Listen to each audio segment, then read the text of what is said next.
নিজেকে বড় মনে করা এটা শয়তানের অ্যাটিটিউড। বিশ্বাসীরা কখনো নিজেকে বড় মনে করে না, তারা কখনো অ্যারোগ্যান্ট অ্যাটিটিউডের হতে পারে না। কারণ আল্লাহ রাসূল সাল্লাল্লাহু আলাইহি ওয়াসাল্লাম আমাদেরকে শিখিয়েছেন, আল্লাহুম্মা জাআল ফি আইনি সাগীরা ওয়া ফি আ'ইউনিন নাসি কাবীরা। হে আল্লাহ, আপনি আমার চোখে আমাকে ছোট বানান, মানুষের চোখে আপনি আমাকে বড় বানান।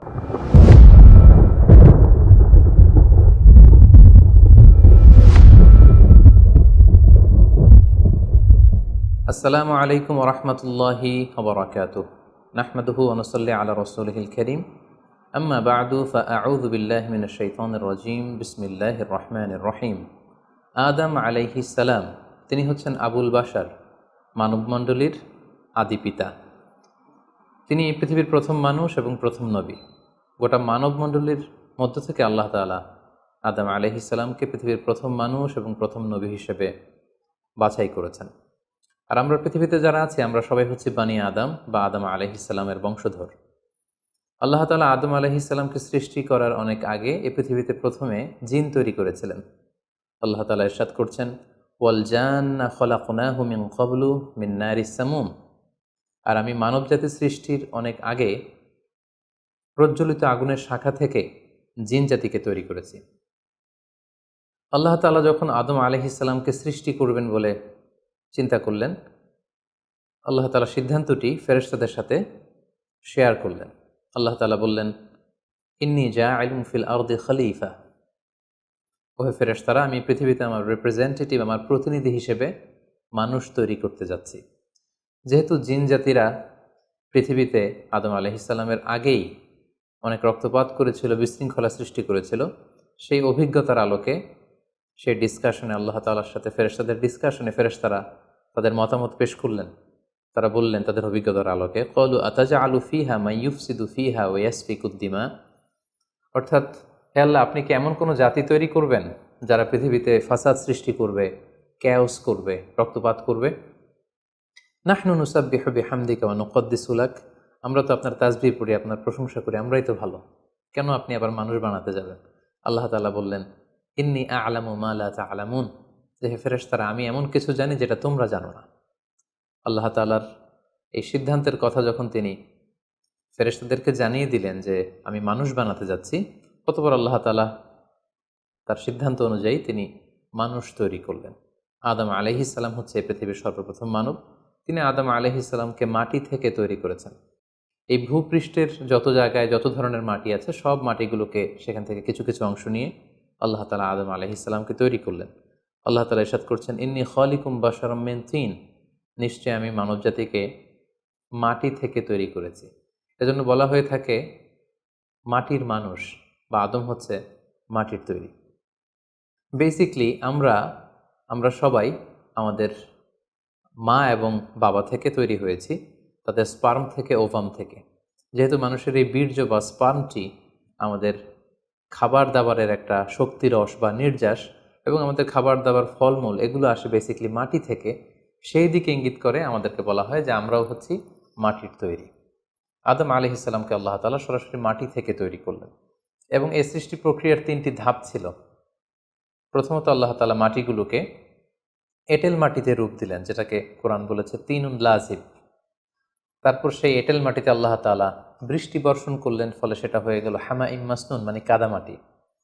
এরপর কাদামাটির সে দলা দিয়ে আল্লাহ তাআলা সেখানে হিট দিলেন, প্রচণ্ড তাপ দিলেন। তাপ দিয়ে সেই মাটির দলাটিকে তিনি বানালেন সলসলিন কাল ফখর, ঠনঠনে পোড়া মাটি।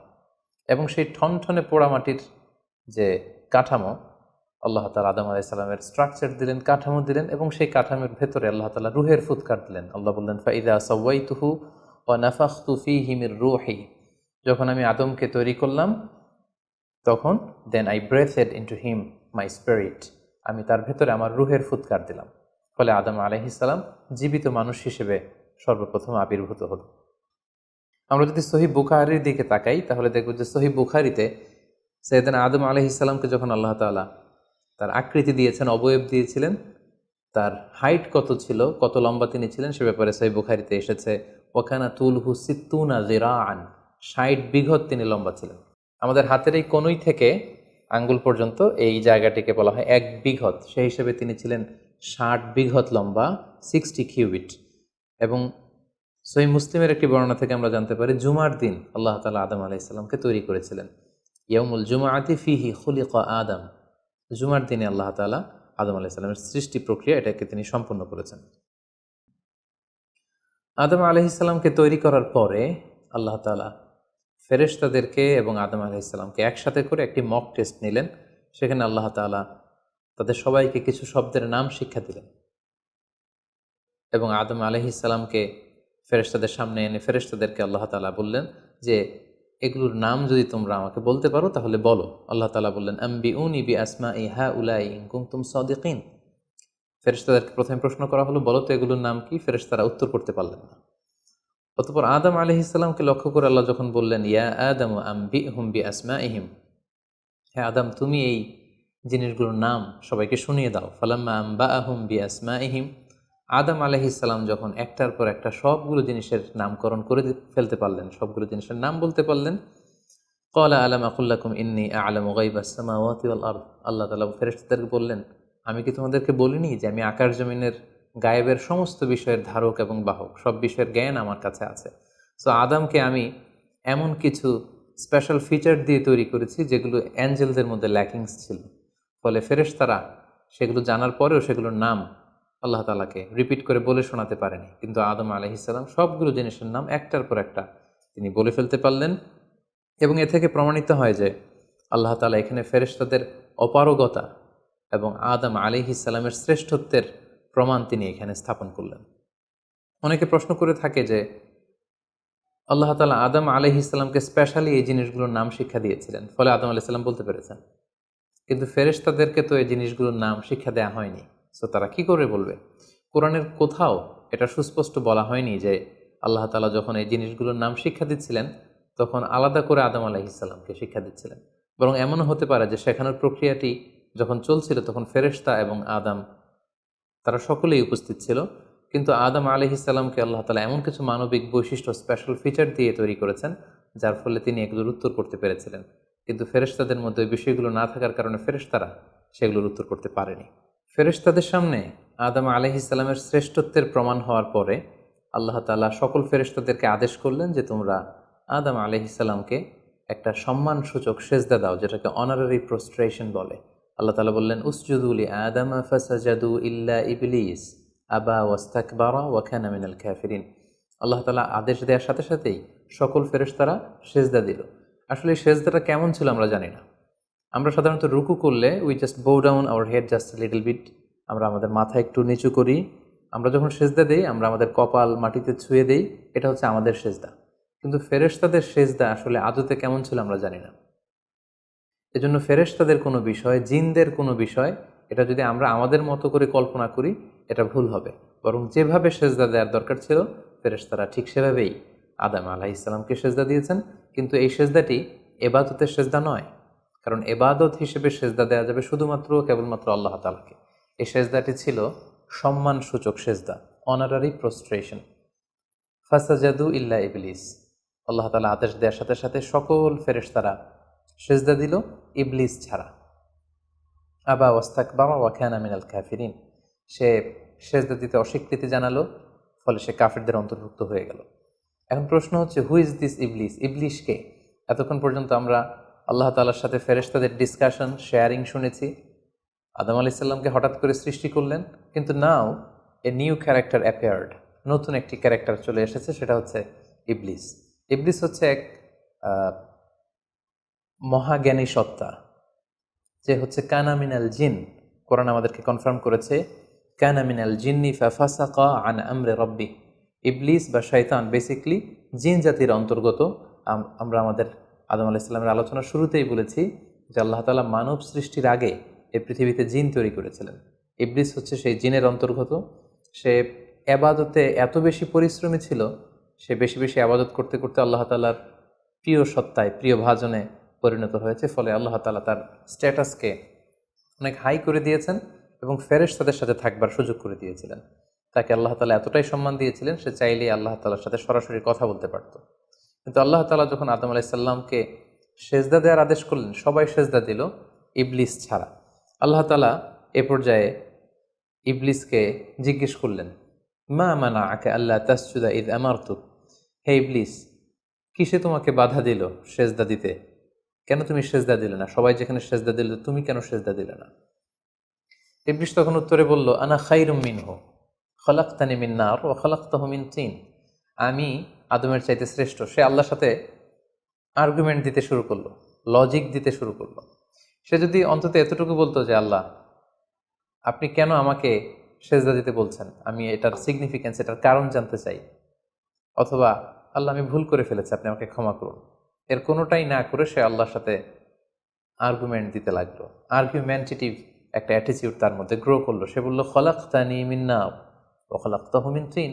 আপনি আমাকে সৃষ্টি করেছেন আগুন থেকে, আদমকে সৃষ্টি করেছেন মাটি থেকে। আগুন হচ্ছে ঊর্ধ্বমুখী, আগুনের লেলিহান শিখা দাউ দাউ করে উপরের দিকে উঠতে থাকে, আর মাটির চাকা ঢিলা, ছেড়ে দিলে নিচে পড়ে যায়। সো ঊর্ধ্বমুখী কোনো জিনিস তো নিম্নমুখী কোনো জিনিসের কাছে নত হতে পারে না, আমি কেন সেজদা দেব? সে যখন আল্লাহ তাআলার কাছে এইভাবে যুক্তিতর্ক স্থাপন করলো, আল্লাহ তাআলা তার র্যাঙ্কিংকে নষ্ট করে দিলেন। আল্লাহ বললেন যে তুমি বিতাড়িত, অভিশপ্ত, লাঞ্ছিত এবং ধিক্কৃত। আল্লাহ তাআলা তার যে হাই র্যাঙ্ক এবং স্ট্যাটাস, সেই পদমর্যাদা, তাকে পদমর্যাদাচ্যুত করা হলো। ফলে সে তার আগের অবস্থানে আর থাকলো না। সে আল্লাহ তাআলাকে এবার বলতে আরম্ভ করলো, ক্বাল আনজিরনি ইলা ইয়াউমি ইউবআসুন, হে আল্লাহ, এত বছর আমি ইবাদত করার পরে আপনার প্রিয় ভাজন হলাম, কিন্তু শুধু আদমকে সম্মানসূচক সেজদা প্রদর্শন না করার কারণে আপনি আমার স্ট্যাটাসকে নামিয়ে দিলেন, আপনি আমাকে ধিক্কৃত, অভিশপ্ত বলে ঘোষণা করলেন। তাহলে আমি আপনার কাছে একটা জিনিস চাই, সেটা হচ্ছে আনজিরনি ইলা ইয়াউমি ইউবআসুন, আপনি আমাকে কিয়ামত পর্যন্ত হায়াত দিন, যাতে আমি কিয়ামত পর্যন্ত বেঁচে থাকতে পারি। এবং সে শুধু আল্লাহর সাথে আর্গুমেন্ট দিয়েই ক্ষান্ত হয়নি, সে এ পর্যায়ে আল্লাহ তাআলাকে চ্যালেঞ্জ ছুড়ে দিল। বেসিকলি, যদিও ইবলিস এত এত ইবাদত করে আল্লাহ তাআলার প্রিয় হয়েছিল, ফেরেশতাদের পর্যায়ে চলে গিয়েছিল, আল্লাহ তাআলা তার সাথে ডিরেক্টলি কথা বলতো, কিন্তু ইবলিসের ভেতরে একটা সুপ্ত অহমিকা বোধ ছিল। আল্লাহ তাআলা চেয়েছেন এই ইনসিডেন্টের মধ্য দিয়ে সেই সুপ্ত অহমিকা বোধটা প্রকাশ করে দিতে। ইবলিস ভাবতো যে কেউ আমাকে ছাড়িয়ে যেতে পারবে না, আমি সবার চাইতে শ্রেষ্ঠ। সে বলেছিল, আনা খাইরুম মিনহু, আমি তার চেয়ে শ্রেষ্ঠ। তার ভেতরে যে সুপ্ত অহমিকা বোধ, এই যে অ্যারোগ্যান্স, এই যে ইগোইস্টিক সমস্যা, আল্লাহ তাআলা চেয়েছেন এই ঘটনার অবতারণা ঘটিয়ে ইবলিসের ভেতরকার এই অহমিকা বোধকে প্রকাশ করে দিতে, এবং সেটাই ঘটেছে। এবার সে আল্লাহ তাআলাকে চ্যালেঞ্জ দিয়ে বলল যে আল্লাহ, আপনি আমাকে কিয়ামত পর্যন্ত হায়াত দিন, লা আকউদান্না লাহুম সিরাতাকাল মুস্তাকিম, আপনার এই আদম সন্তান, বনি আদমের যারা পৃথিবীতে আসবে, তারা কি করে জান্নাতে যায় সেটা আমি দেখে নেব। আমি সিরাতুল মুস্তাকিমের সামনে বসে থাকবো, যাতে করে তারা সরল সঠিক পথ পেতে না পারে, তারা যাতে সত্যের পথে থাকতে না পারে। আমি তাদেরকে সুম্মা লাআতিয়ান্নাহুম মিন বাইনি আইদিহিম ওয়া মিন খালফিহিম ওয়া আন আইমানিহিম ওয়া আন শামাইলিহিম, সামনে থেকে, পেছন থেকে, ডান দিক দিয়ে, বাঁ দিক দিয়ে, সব দিক দিয়ে আমি তাদেরকে কুমন্ত্রণা দিব, ধোঁকা দিব, টেম্পটেশন দিব, হুইসপারিং করব। ওয়ালা তাজিদু আকসারাহুম শাকিরিন, আপনি তাদেরকে শুকরগুজার কৃতজ্ঞ বান্দাদের অন্তর্ভুক্ত পাবেন না। আল্লাহ তাআলা বললেন, লামান তাবিআকা মিনহুম লাআমলা আন্না জাহান্নামা মিনকুম আজমাইন, তুমি আমাকে চ্যালেঞ্জ দিচ্ছ, ঠিক আছে, আমিও তোমার চ্যালেঞ্জ নিলাম, চ্যালেঞ্জ অ্যাকসেপ্টেড। তোমাকে এবং তোমাকে যারা ফলো করবে, ফলোয়ারদেরকে, তাদের সবাইকে দিয়ে আমি জাহান্নামকে পরিপূর্ণ করব। আল্লাহ তাআলা ইবলিসকে কিয়ামত পর্যন্ত হায়াত দিলেন, তার চ্যালেঞ্জ গ্রহণ করলেন, এবং ইবলিসও তার মিশন এবং ভিশন ফিক্স করে নিল যে যে আদমের কারণে আজকে আমি এতটা ধিক্কৃত, অভিশপ্ত, লাঞ্ছিত, সে আদমকে এবং সে আদমের সন্তানদেরকে, বনি আদমকে আমি জাহান্নামে ঢুকানোর আগ পর্যন্ত ক্ষান্ত হব না। এবং আল্লাহ রাসূল সাল্লাল্লাহু আলাইহি ওয়াসাল্লাম বললেন যে ইন্না শাইতানা ইয়াজরি মিনাল ইনসানি মাজরাদ দাম, মানুষের রক্ত প্রবাহের সাথে ইবলিস মিশে যেতে পারে, সেখানে যে সে কুমন্ত্রণা দিতে পারে। সেই ঘটনার পর থেকে আল্লাহ তাআলার সৃষ্টির, দুইটি শক্তিশালী সৃষ্টির মধ্যে তৈরি হয়ে গেল চিরশত্রুতা, চিরবিদ্বেষ, চিরদ্বন্দ্ব, শয়তান আর বনি আদম। আদম আলাইহিস সালামকে যখন সেজদা করতে বলা হলো, সবাই সেজদা করলো, কিন্তু ইবলিস সেজদা করলো না। এই ঘটনার পর আদম আলাইহিস সালাম কেমন যেন একটু একাকিত্ব এবং অস্থিরতা ফিল করতে লাগলেন, লোনলিনেস, কারণ তার কোনো সাথী নেই, সঙ্গী নেই, প্রতিবেশী নেই, বন্ধু নেই, বান্ধব নেই, কেউ নেই। মানুষ হিসেবে তিনি কেবল একা, বড়ই একা। তার এই অস্থিরতা, তার এই একাকিত্ব, তার এই লোনলিনেসকে আল্লাহ তাআলা বুঝতে পেরে তার একজন সঙ্গিনী তৈরি করলেন। তিনি হচ্ছেন হাওয়া আলাইহিস সালাম, এই পৃথিবীর প্রথম মানবী। এবং আল্লাহ তাআলা বললেন ওয়াজআলা মিনহা যাওজাহা লিয়াসকুনা ইলাইহা। আল্লাহ তাআলা তার থেকেই তার একজন সাথী, তার সঙ্গিনী তৈরি করলেন, যার সান্নিধ্যে যে স্থির হতে পারে, সে প্রশান্তি পেতে পারে। অন্যত্র আল্লাহ তাআলা বলছেন খালাকা মিনহা যাওজাহা ওয়া বাসসা মিনহুমা রিজালান কাসীরাও ওয়া নিসাআ। আল্লাহ তাআলা আদমের মধ্য থেকেই তার সাথীকে বা তার জোড়াকে অর্থাৎ হাওয়াকে তিনি তৈরি করলেন, এবং এই আদম আর হাওয়া থেকে গোটা বিশ্বের সকল মানব মণ্ডলীকে তিনি তৈরি করেছেন। আদম আলাইহিস সালামের কোন জায়গা থেকে হাওয়া আলাইহিস সালামকে তৈরি করা হয়েছে? সহিহ বুখারীতে এসেছে খুলিকনা মিন তিলা, পাঁজরের হাড় থেকে। আদম আলাইহিস সালামের বাম পাঁজরের উপর দিকের বাঁকা হাড় থেকে আল্লাহ তাআলা হাওয়া আলাইহিস সালামকে তৈরি করেছেন। হাওয়া শব্দটি এসেছে আরবি শব্দ হাই থেকে। হাই মানে জীবিত, প্রাণবন্ত। যেহেতু জীবন্ত আদম থেকে ওনাকে সৃষ্টি করা হয়েছে, তাই তাকে হাওয়া বলা হয়। অথবা আদম আলাইহিস সালাম হাওয়া আলাইহিস সালামের সঙ্গ পেলেই তিনি উজ্জীবিত হয়ে ওঠেন, প্রাণোচ্ছল হয়ে ওঠেন, এজন্য ওনাকে হাওয়া বলা হয়। তাহলে পৃথিবীর প্রথম মানবী হাওয়া আলাইহিস সালামকে আল্লাহ তাআলা আদম আলাইহিস সালামের নিঃসঙ্গতা, একাকিত্ব এবং লোনলিনেস যে ফিলিংটা, এটা দূর করার জন্য তার একজন সঙ্গী তিনি ঠিক করে দিলেন, আদম এবং হাওয়া। ইংরেজিতে বলা হয় অ্যাডাম অ্যান্ড ইভ। এবং আল্লাহ তাআলা তাদের দুজনকে জান্নাতে থাকবার পারমিশন দিলেন। আল্লাহ তাআলা বললেন ওয়াকুলনা ইয়া আদম উসকুন আনতা ওয়া যাওজুকাল জান্নাহ। আদম, তুমি আর তোমার স্ত্রী বা তোমার সঙ্গিনী দুজনে মিলে জান্নাতে থাকো।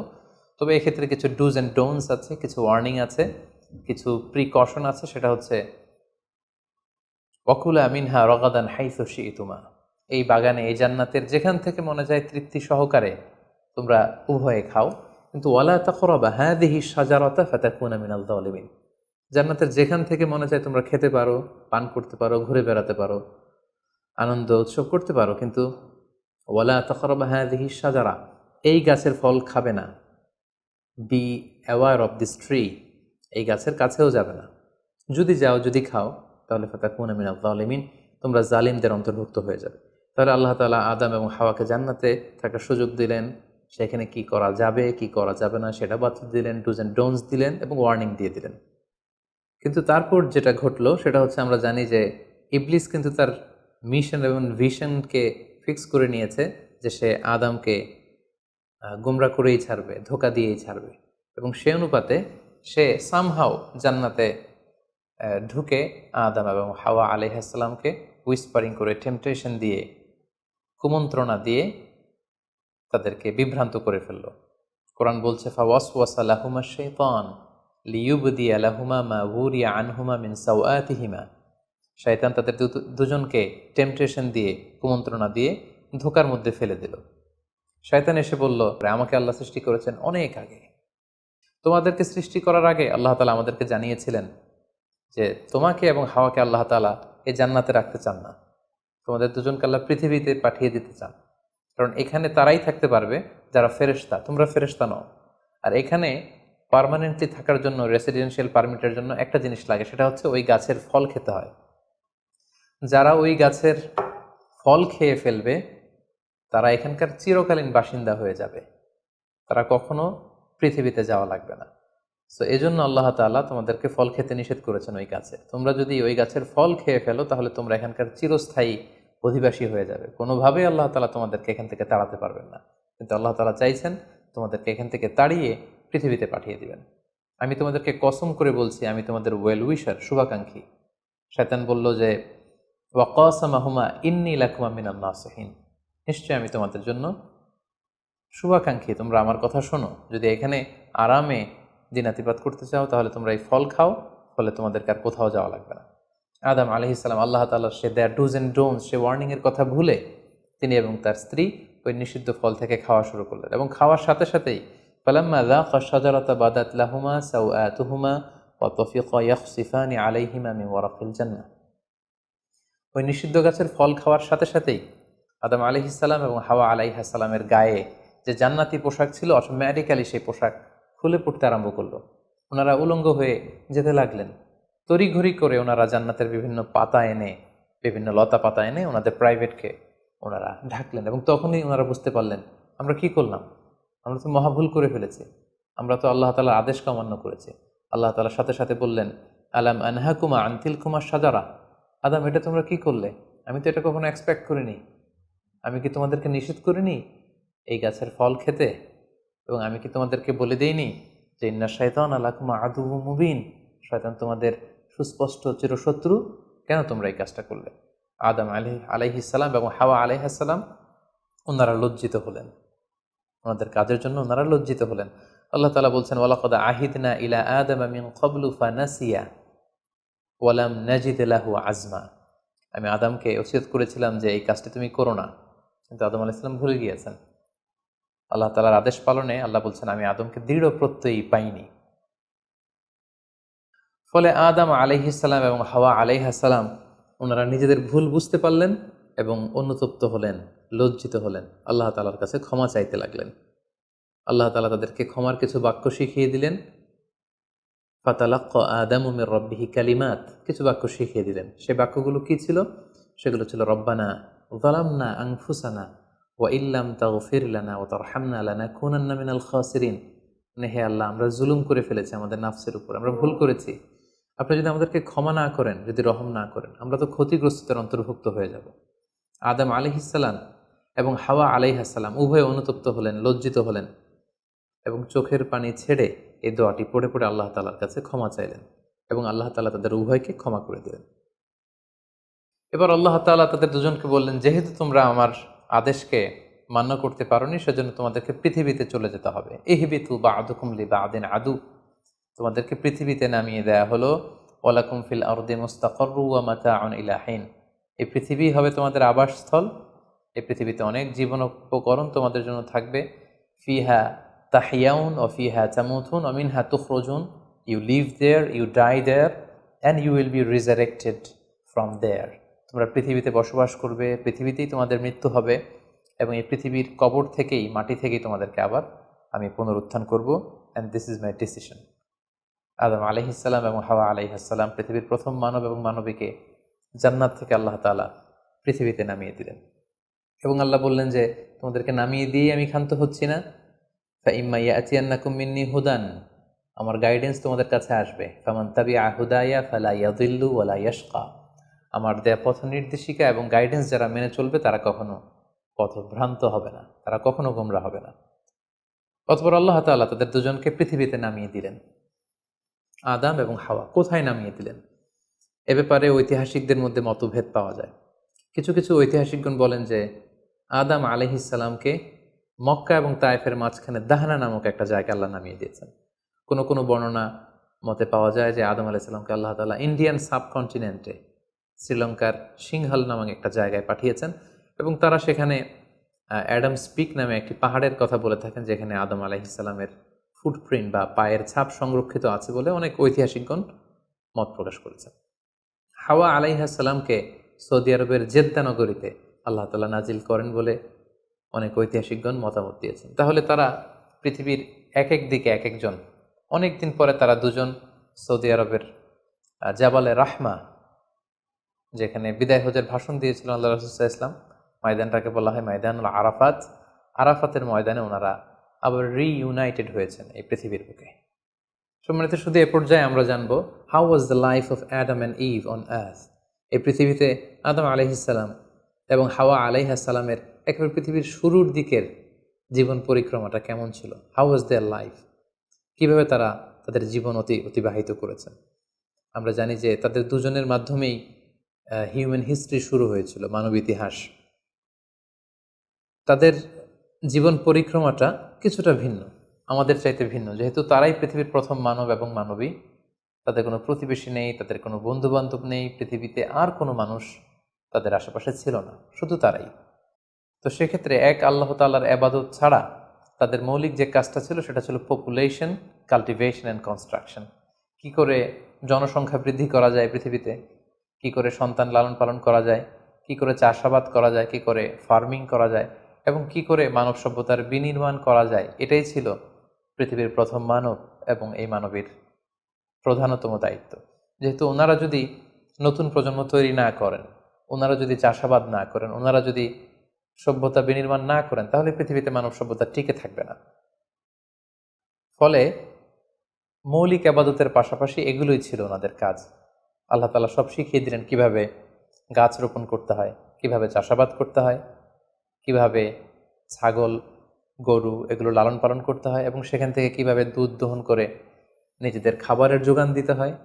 বেসিকলি আদম আলাইহিস সালামের কাছে যে সহিফাগুলো নাজিল হয়েছিল, সেখানে শরীয়তের মূলনীতির চাইতে কিভাবে পৃথিবী আবাদ করতে হবে এই বিষয়গুলোই বেশি স্থান পেয়েছিল। এক্ষেত্রে সবচেয়ে মজার ব্যাপার হচ্ছে আদম আলাইহিস সালামের এই জীবন পরিক্রমার সবচেয়ে গুরুত্বপূর্ণ একটি মজার বিষয় হচ্ছে যে কিছুদিন পরেই তাদের কুলকে আলোকিত করে, তাদের সংসারকে আলোকিত করে নতুন প্রজন্ম আসতে শুরু করলো। এবং আদম আলাইহিসসালাম এবং হাওয়া আলাইহিসসালামের মাধ্যমে যে সন্তানরা পৃথিবীতে আসতো, তারা ছিল অলওয়েজ টুইন বেবি বা যমজ সন্তান হিসেবে আসতো। সর্বপ্রথম আল্লাহ তাআলা তাদেরকে একটি সন্তান, একটি ছেলে সন্তান এবং একটি মেয়ে সন্তান দিয়ে ধন্য করলেন, এবং তারা তাদের নাম রাখলেন, ছেলেটির নাম রাখলেন কাবিল, মেয়েটির নাম রাখলেন আকলিমা। এবং তারপরের বছর আবারও হাওয়া আলাইহিসসালাম গর্ভবতী হয়ে সন্তান জন্ম দিলেন।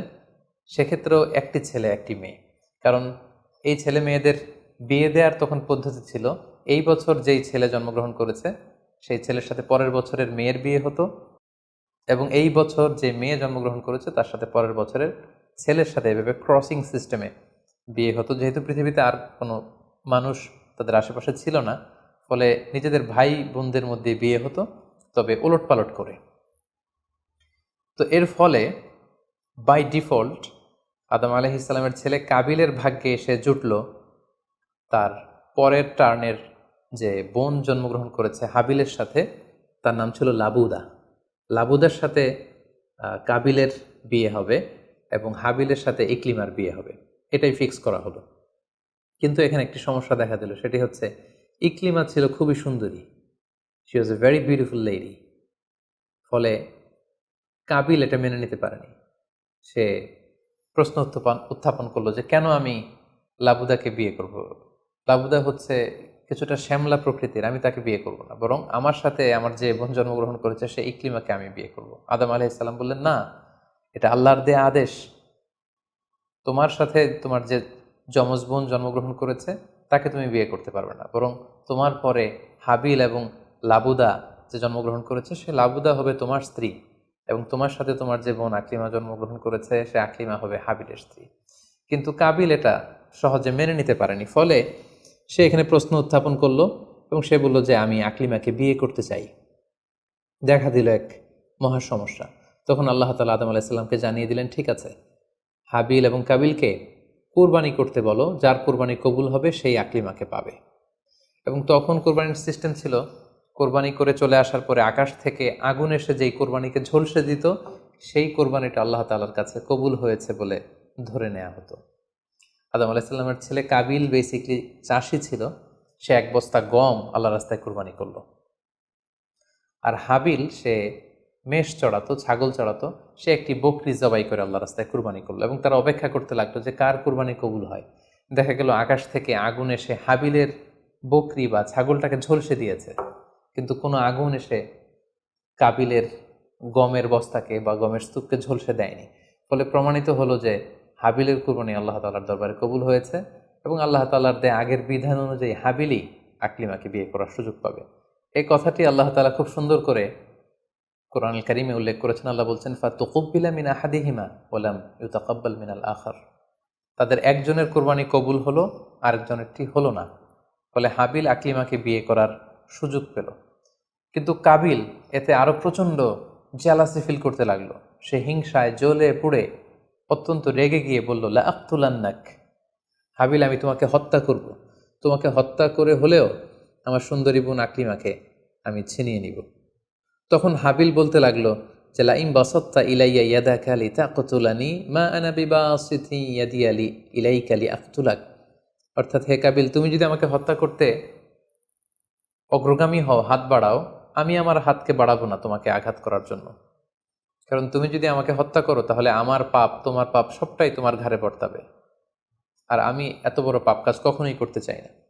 কাবিল এই কথাতেও ক্ষান্ত না হয়ে সে হত্যা করতে উদ্যত হলো এবং সে তার কথা মতো তার ভাই হাবিলের উপর চড়াও হয়ে আক্রমণ করে তার আপন ভাই হাবিলকে সে হত্যা করে ফেলল। কোরআন বলল ফাকাতালাহ ফাসবাহা মিনাল খাসিরিন।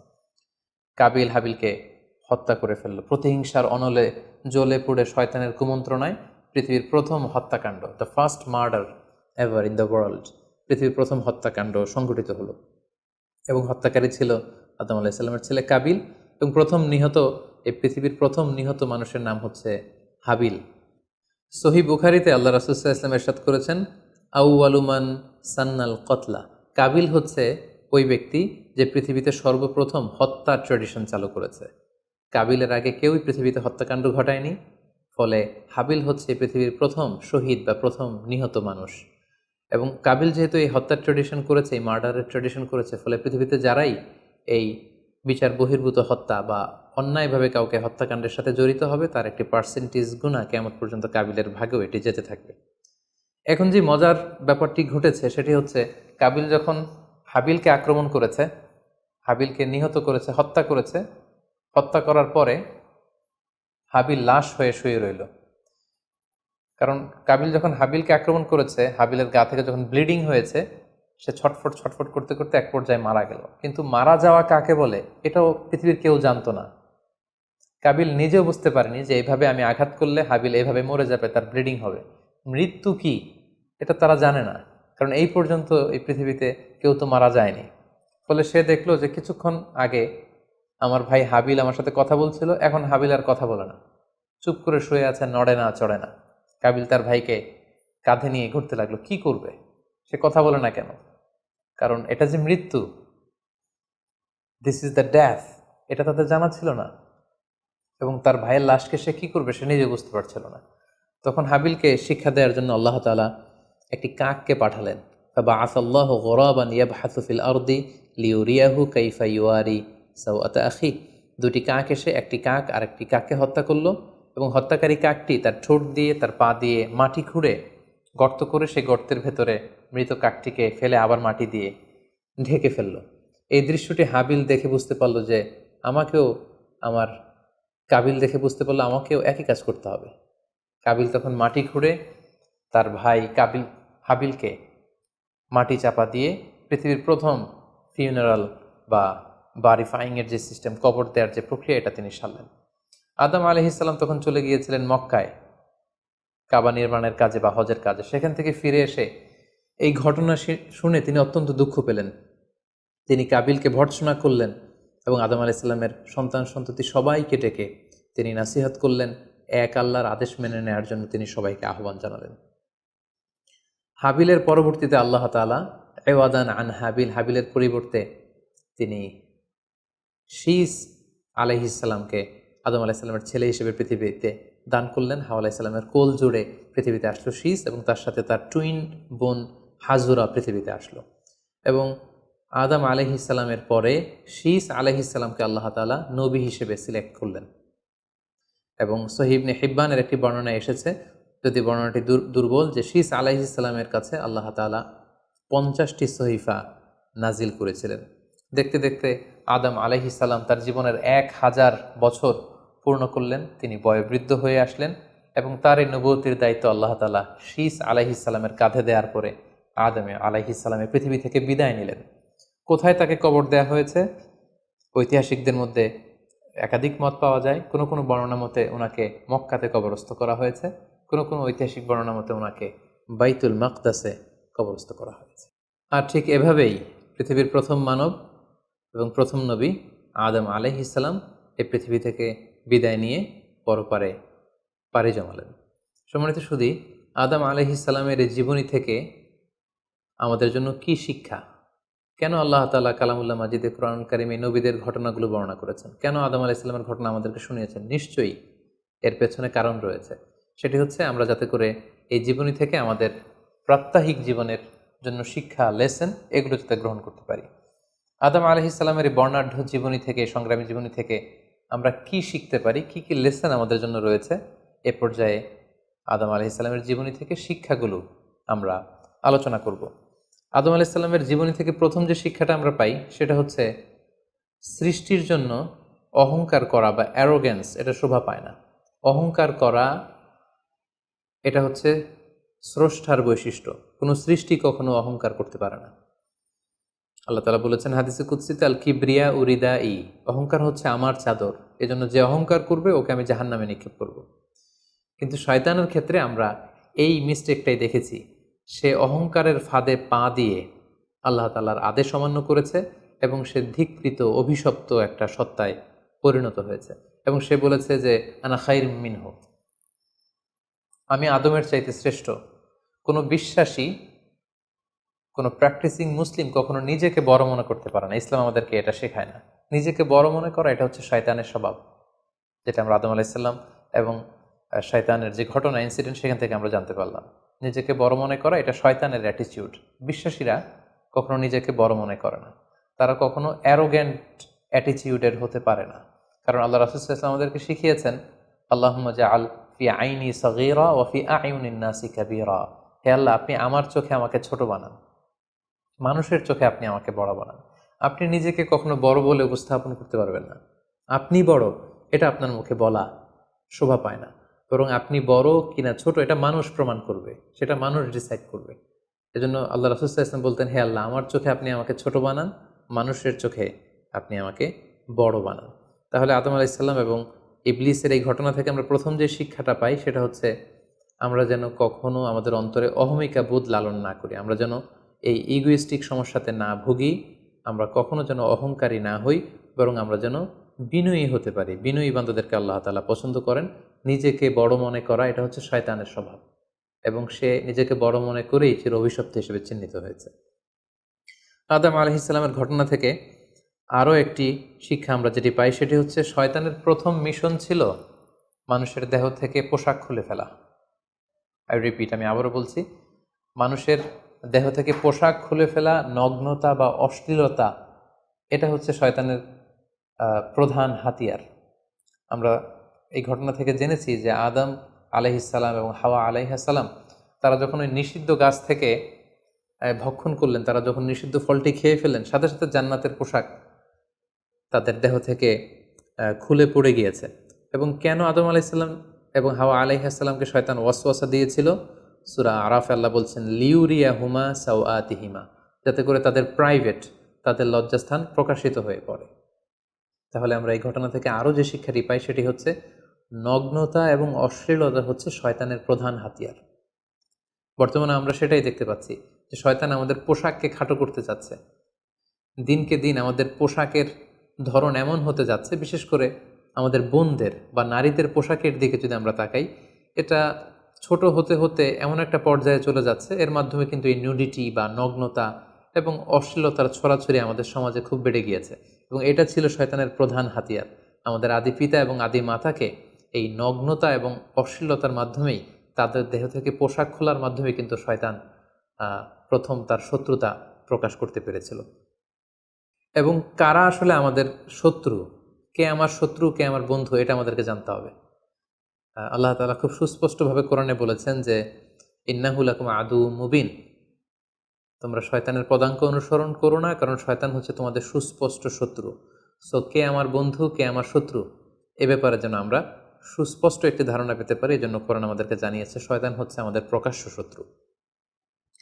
আদম আলাইহিস সালামের এই স্টোরি থেকে আমরা আরও একটি শিক্ষা পাই, সেটা হচ্ছে আল্লাহ তাআলা যখন জান্নাতে আদম এবং হাওয়া আলাইহিস সালামকে থাকার সুযোগ দিলেন, আল্লাহ বললেন ওয়ালা তাকরাবা হাযিহি শাজারা, খবরদার যেটা মনে চায় খাও, কিন্তু ওই গাছের কাছেও যেও না।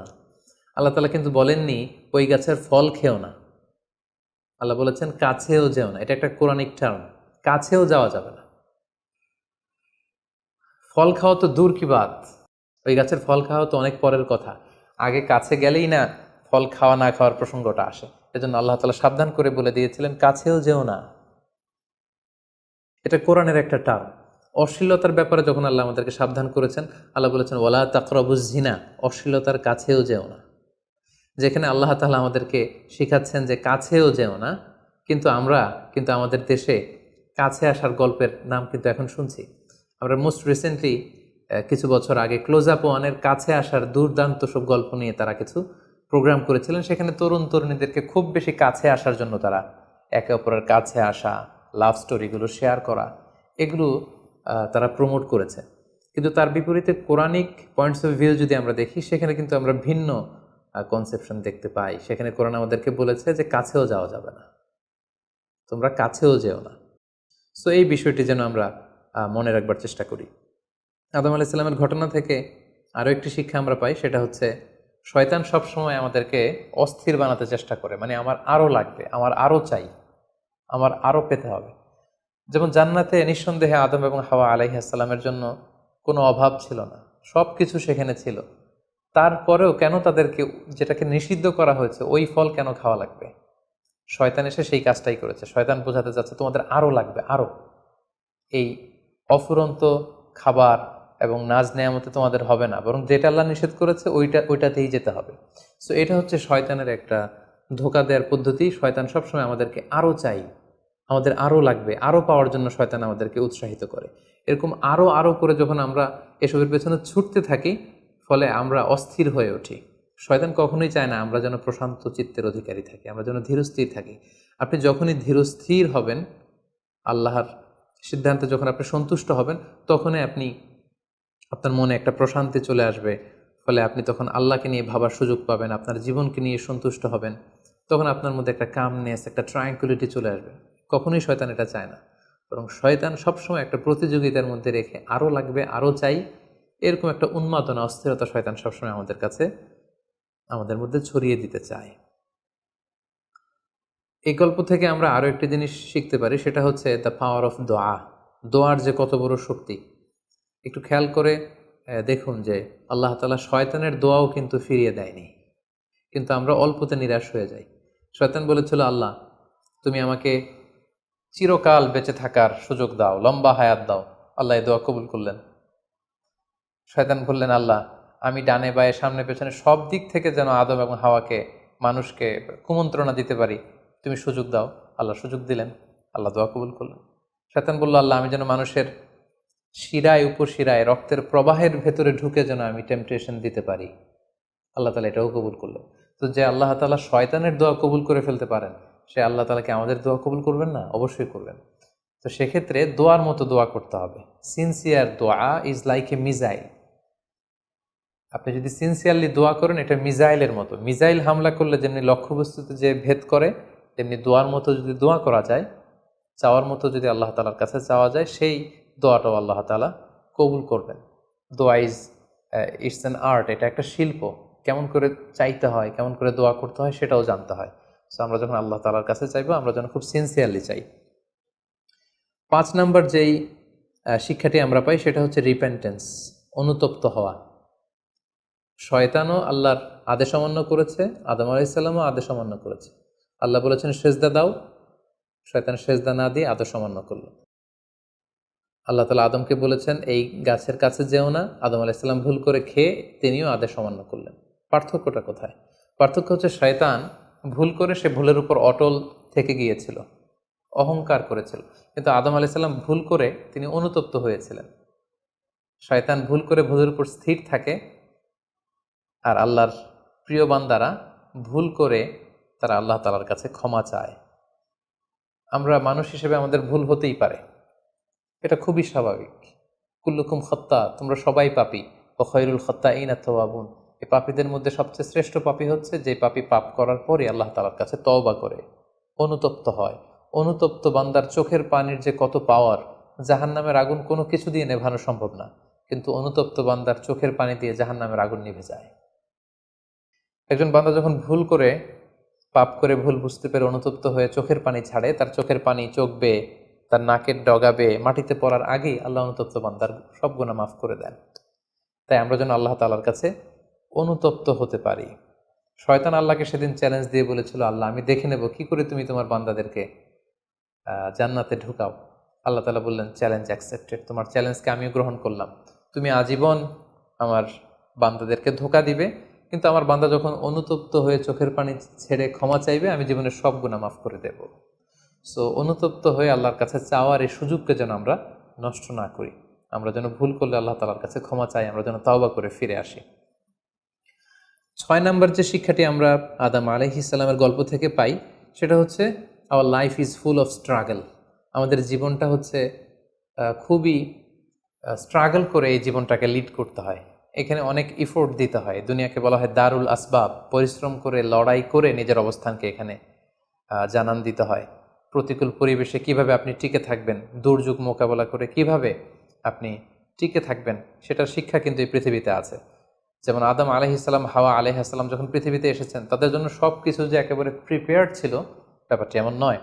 ওনাদেরকে কষ্ট করতে হয়েছে, ওনাদেরকে চাষাবাদ করতে হয়েছে, মেষ পালন করতে হয়েছে, গাছ রোপণ করতে হয়েছে, ঝড় ঝঞ্ঝা বন্যা, এই প্রতিকূল পরিবেশে তাদেরকে টিকে থাকার লড়াই করতে হয়েছে।